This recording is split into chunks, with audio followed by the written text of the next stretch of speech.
Shah Rukh Khan received the 2018 Crystal Award for his leadership in championing children's and women's rights in India. Shah Rukh Khan was born in Delhi, India.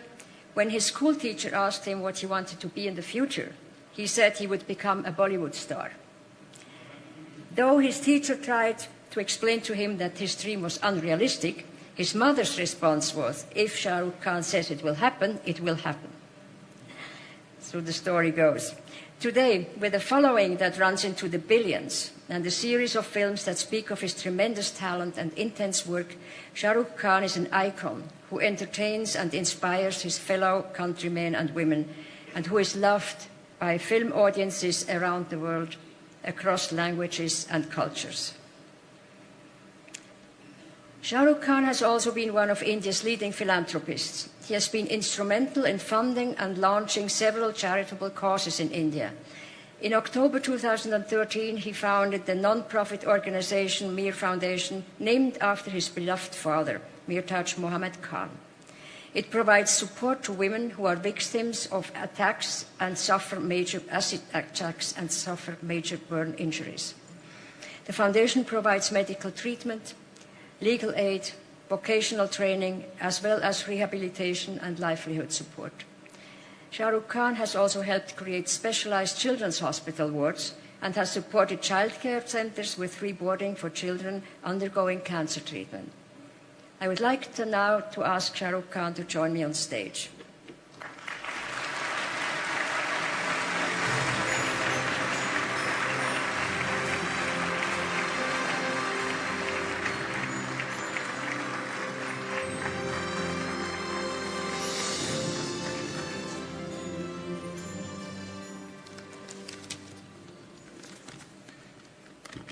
I'm genuinely and deeply grateful for this honor, and it is indeed a privilege to be in the company of two phenomenal and extraordinary human beings and talent, Kate Blanchett and Sir Elton John. She is, of course, a lady who commands the wind, and you, sir, command the song of a billion hearts, including mine. So I'm really, really touched that I've been chosen between these two. Just a special request, before you go, can I do a selfie? Now, there I've embarrassed my children. Actors are renowned narcissists.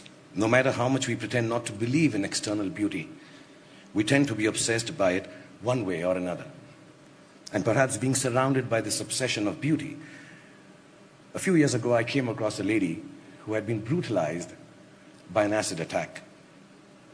And it kind of changed my life, or the perspective of it at least. To disfigure a woman by throwing acid on her face is, to me, one of the basest, crudest acts of subjugation imaginable.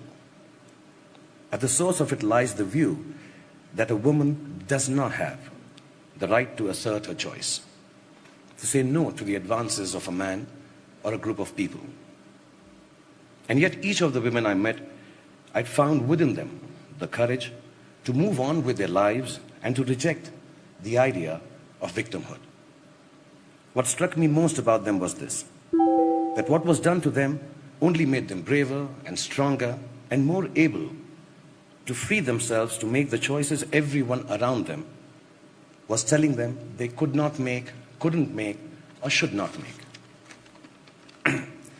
From them I have learned how courage can catalyze victimhood into heroism, how solidarity rather than charity enables the human will to overcome, how equality is not a concept but a truth that encompasses all living beings, and how the service of others is not a choice anymore for any of us. It is a duty that all of us must fulfill in the name of humankind. When I journeyed through the lives of these heroic women and children through the work of Mir Foundation, I experienced a complete reversal of perspective. I stumbled upon the truth that there are no benefactors and no beneficiaries between living beings anymore.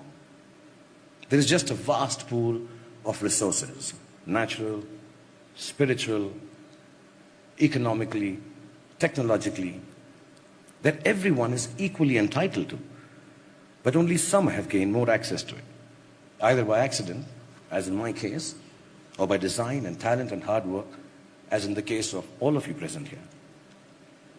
Standing here before all of you who constitute perhaps the most powerful group of human beings in the world, dare I say that power is one of these perspectives we like to maintain a certain way. But power actually needs a complete reversal more than any other thing in the world today. I was sitting with my 5-year-old son, babysitting him just before I came here, and suddenly he screamed, "Papa, Papa, my eye went into my hair. Can you get my eye out of my hair?" He didn't say, "Get my hair out of my eye," like we all believe they do. It's a bit like that when you have power, I think. You think things get in its way, but actually it's the power that is getting in the way.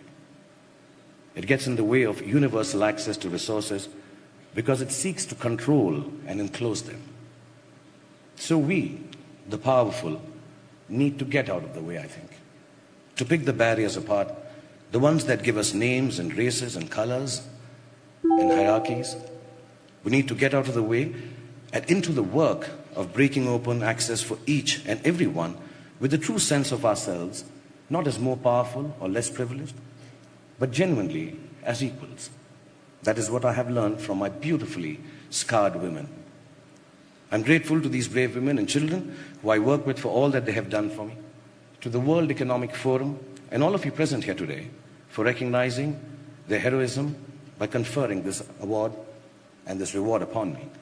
Also, I want to thank my sister and my wife and my little daughter for bringing me up well and teaching me the value of requesting, sometimes imploring, and if I may add, sometimes even begging a yes from a woman instead of forcing it upon her. Thank you so much, Professor Schwabs, for having me here. And thank you, Mr. Schwabs. Thank you, Davos. Namaskar and Jai Hind. Thank you.